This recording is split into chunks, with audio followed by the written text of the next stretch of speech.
ਸਤਿ ਸ਼੍ਰੀ ਅਕਾਲ ਸਾਰਿਆਂ ਨੂੰ। मैं आज सिख पंथ के 9वें गुरु गुरु तेग बहादुर जी के 400 साला जन्मदिन के महोत्सव पे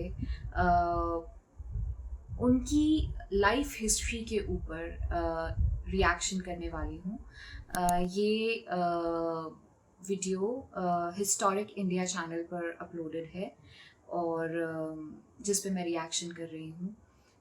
गुरु तेग बहादुर जी को हिंद की चादर कहते थे, हिंदुस्तान की चादर। और बाकी उनकी पूरी लाइफ हिस्ट्री हम जानते हैं आइए थ्रू दिस रिएक्शन वीडियो।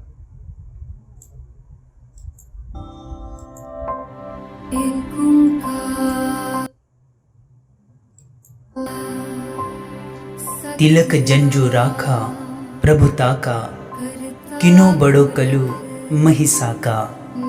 साधन हेति इति जिनि करी, शिशु दिया परु सीन उचरी। एक ऐसा इंसान जो अपने धर्म के लिए किसी की भी जान ले ले, और एक ऐसा इंसान जो दूसरों के धर्म की रक्षा के लिए अपनी जान को कुर्बान कर दे। इन दोनों इंसानों में किसने सच्चे धर्म को समझा? धर्म आत्मा से जुड़ी आस्था की पवित्र भावना है। इसे दुनिया की कोई भी तलवार बदल नहीं सकती। अगर कोई इसे बदलने की कोशिश भी करे तो समझ लेना उसने सच्चे धर्म को कभी समझा ही नहीं। गुरु तेग बहादुर जी का समग्र जीवन हमें सच्चे धर्म और आत्मा की पवित्र शक्ति से परिचित करवाता है। मुगलिया दौर में कमज़ोर पड़ चुकी हिंद की कौम में साहस भरने के लिए अपनी जान की शहादत देने वाले 9वें सिख गुरु गुरु तेग बहादुर जी ने हिंद की चादर बनकर अतुलनीय धैर्य से क्रूर मुगल सिंहासन का अहंकार चूर चूर कर दिया। जिन्होंने दूसरों के धर्म की रक्षा को खुद का धर्म समझकर अपने शीश को कुर्बान कर दिया। जिन्हें हम धन धन श्री गुरु तेग बहादुर जी साहिब के नाम से जानते हैं। गुरु तेग बहादुर जी का जन्म 1 अप्रैल सन 1621 में अमृतसर में हुआ था। वे सिख संप्रदाय के 6वें गुरु गुरु श्री हरगोविंद जी साहिब के 5वें पुत्र थे। जन्मतः उनका नाम त्यागमल रखा हुआ था, लेकिन मात्र 14 साल की उम्र में ये मुझे नहीं पता था कि उनका जो जन्म का नाम था त्यागमल। उस नाम में भी आप सोचिए त्याग की भावना है, इसीलिए शायद उनको कहते हैं ना नाम का असर होता है। वो तो अलग ही गुरु हैं, उनकी अवस्था अलग ही है, पर मैं वैसे कह रही हूँ कि बहुत ही खूबसूरत नाम लगा मुझे त्यागमल। मुगलों के साथ हुई लड़ाई में पुत्र त्यागमल के पराक्रम को देखकर गुरु हरगोविंद जी साहिब ने उनका नामकरण तेग बहादुर कर दिया। संत स्वरूप गुरु तेग बहादुर को बचपन से ही गुरुबाणी, वेद शास्त्र एवं उपनिषदों से लगाव था। अध्यात्म के साथ साथ वे विभिन्न शस्त्र विद्याओं में भी पारंगत थे।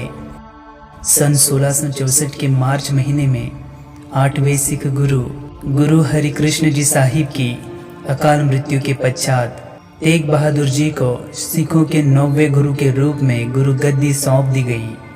गुरु तेग बहादुर साहिब गुरु नानक द्वारा बताए मार्ग पर चलते हुए भारत की विभिन्न स्थलों की यात्रा कर गरीब दुखियारों के कष्ट दूर करने लगे। इस कारण धीरे धीरे हजारों लोग उनसे जुड़ने लगे, सिख धर्म की दीक्षा लेने लगे।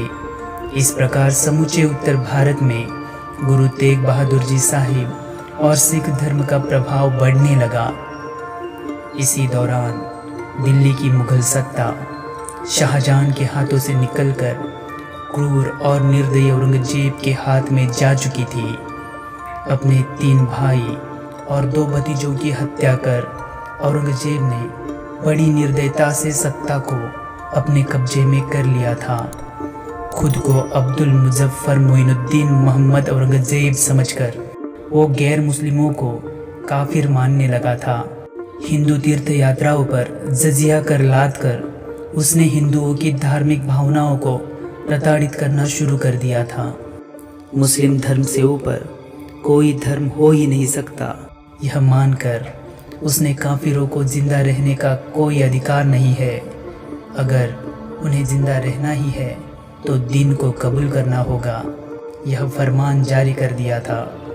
उस समय कश्मीर हिंदुओं के विद्वान पंडितों का गढ़ हुआ करता था।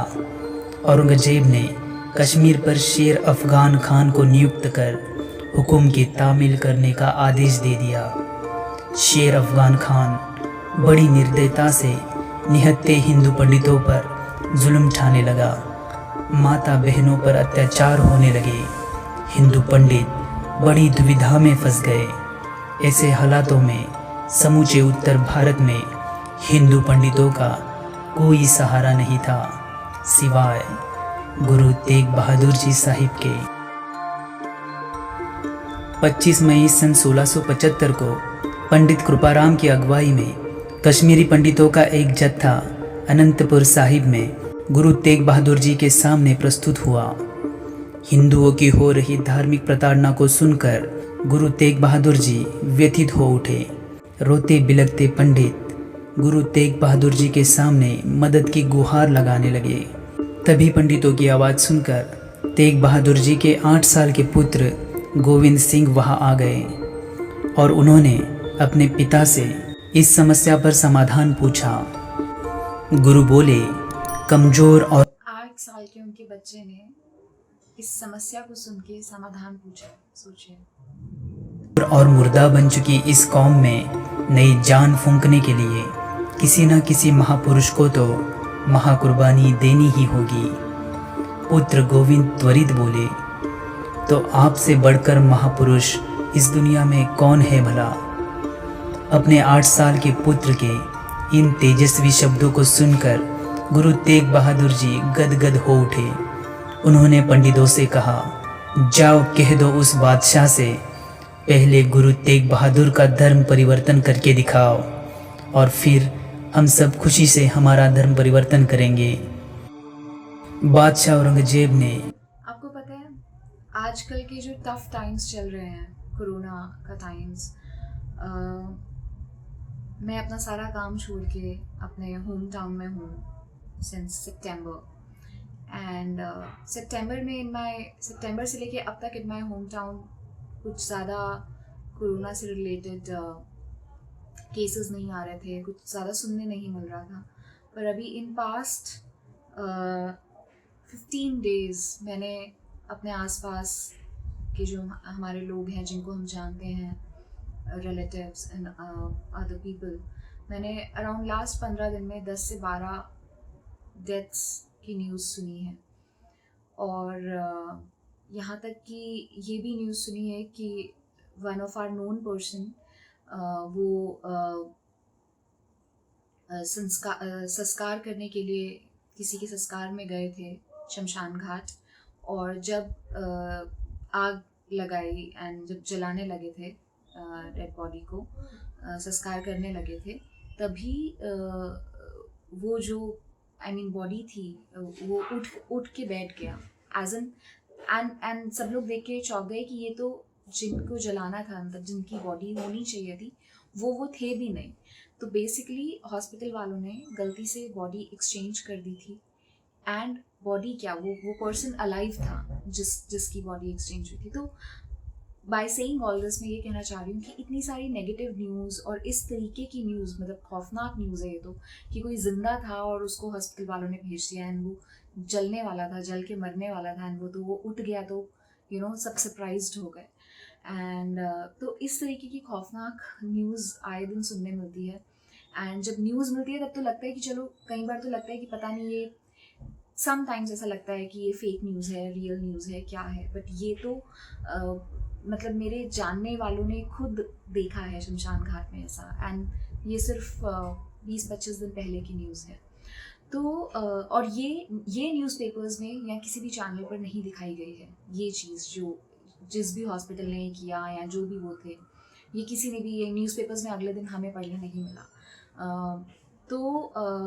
इस सब नेगेटिविटी के होते हुए कई बार दिल में इतना डर लगता है कि इतनी सारी इस तरीके की न्यूज़ सुनने मिल रही है, बस सब पैसा वैसा देखा जाएगा, ठीक है, नहीं कमा रहे हैं जो भी है, लेकिन सब सेफ़ रहें, घर वाले सेफ़ रहें।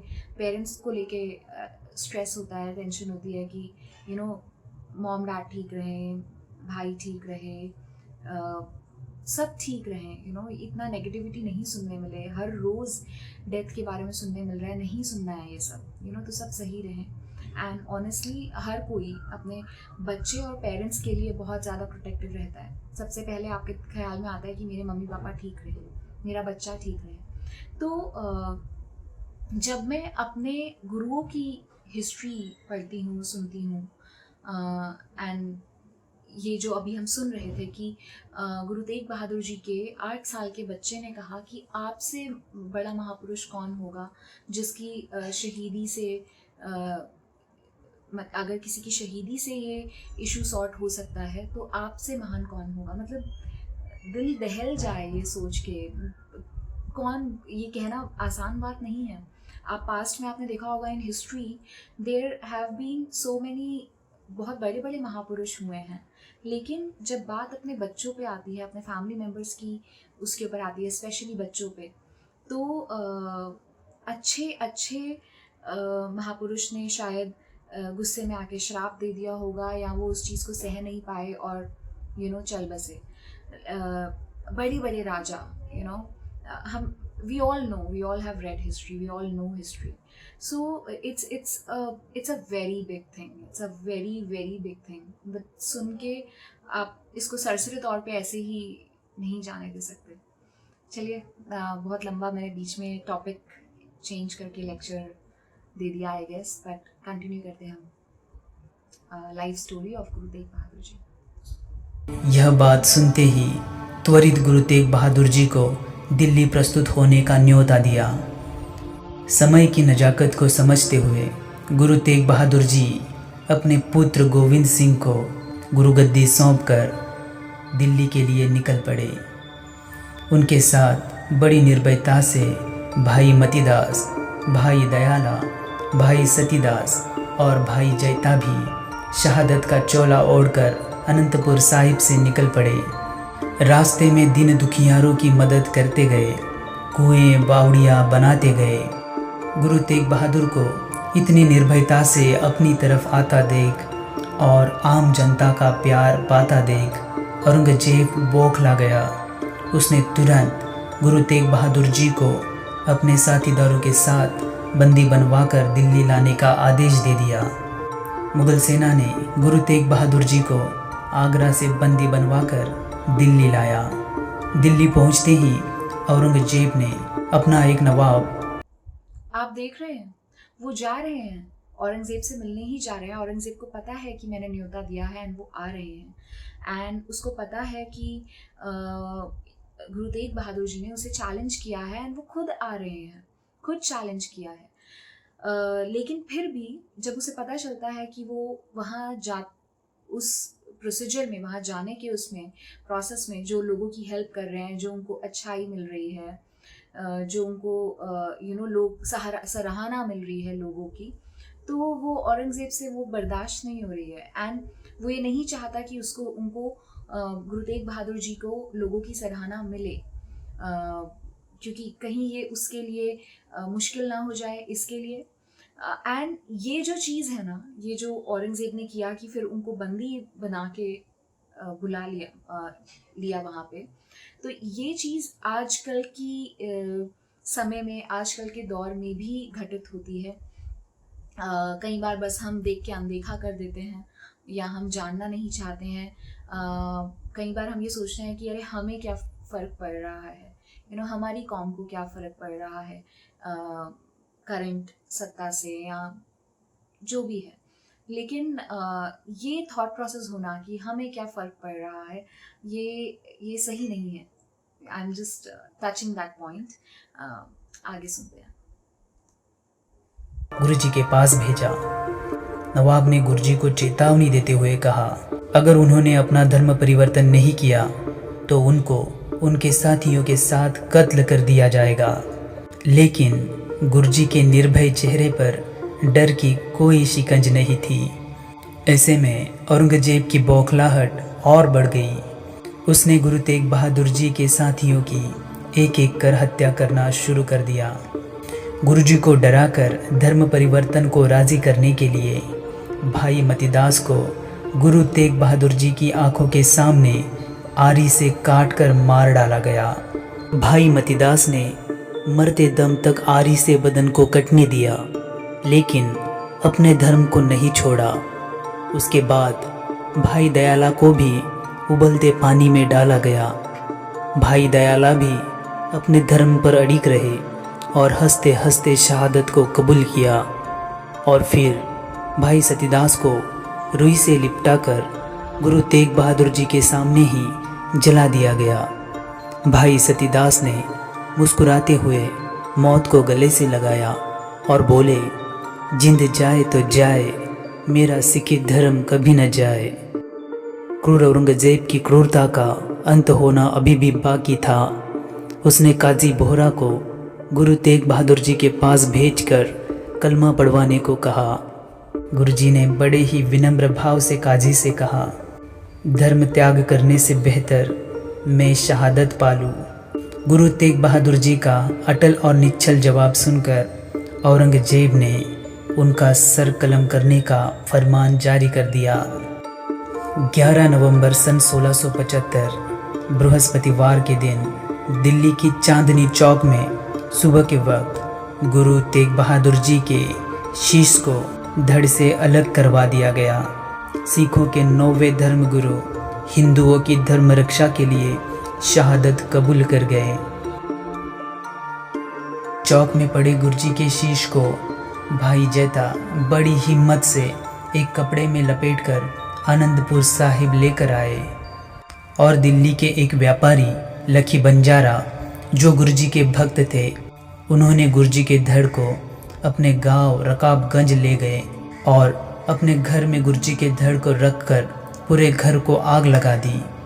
और इस तरह गुरु तेग बहादुर जी साहिब का अंतिम संस्कार करवा दिया गया। गुरु तेग बहादुर जी साहिब के बलिदान ने शहनशाह हिंद के गुरूर को नेस्त नाबूद कर दिया था। सिख धर्म के गुरु ने हिंद की चादर बनकर एक अधर्मी शासक को अपनी औकात से रूबरू करवाया था, उसे धर्म का पाठ पढ़वाया था। गुरु तेग बहादुर जी साहिब के इस अमर बलिदान को हिंदुस्तान कभी भूल नहीं पाएगा। वाहे गुरु दा खालसा, वाहे गुरु दी फतेह, जो बोले सो निहाल। सत श्री अकाल।